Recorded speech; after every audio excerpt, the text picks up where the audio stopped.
All right, so we're going to continue on with Unit 6, Plant Anatomy, and today we're going to be focusing on roots. Some of this will be review, and some of it may be a little bit of new information. So a couple of the functions of roots, of course, is to give structural support and anchorage for the plant and holds it into the ground and allows it to grow up towards the sunlight. Secondly, it's going to absorb water and minerals that the plant's going to need to grow. It also can be a site of food storage and propagate or reproduce. In some plants, you can take root systems of some plants and replant them, and a new plant will grow. So there are different types of root systems. The first one we'll talk about is a taproot. And a taproot is when there's one main root with no nodes. It's a continuation of the primary root, and it is ideal for anchorage, seeing that the root goes really deep down into the ground. Penetration is greater for water, and storage area is for food. If we look at the picture here, we see one large root that is growing down in the ground. Your fibrous roots are mainly finely branched secondary roots, shallow roots that cover a large area. They don't grow as far down, but they do grow more outwards or side to side. This leads to more efficient absorption of water and minerals, and the roots hold on to the soil to prevent erosion.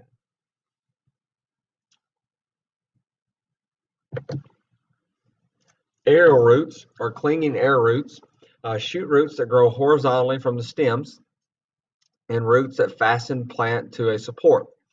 Absorptive air roots absorb moisture from the air. So we're talking about any type of plant roots that might grow up, say a lattice or something along those lines.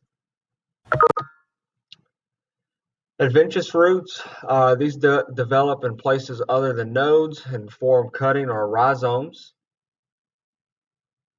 Form on cuttings or rhizomes. What I mean by cuttings is, especially with your, I'm drawing a blank.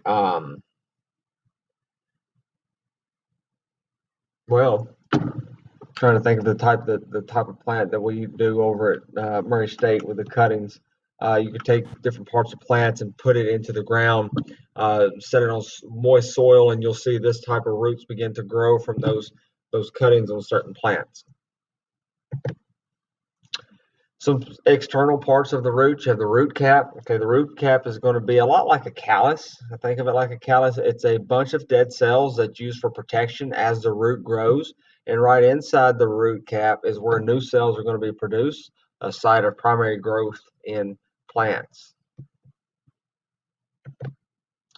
Root hairs are tiny one-celled hair-like extensions of the epidermal cells located near the tips of roots. These root hairs are used to increase the surface area of roots to help in the absorption of water and minerals. Some internal root parts, it all stems back to xylem and phloem. Right, so the internal root structure is very similar to that of stems. So phloem is the outer layer. It carries food down the plant. Xylem is the inner layer, and it's going to carry water and minerals up to the stem to be carried up the stem. And then last but not least is some root crops. Okay, potatoes, onions, carrots are some great examples of root crops. Radishes are some more. And that is the end of this learning target. Be sure you complete the form. And if you have any questions, let me know. Thank you.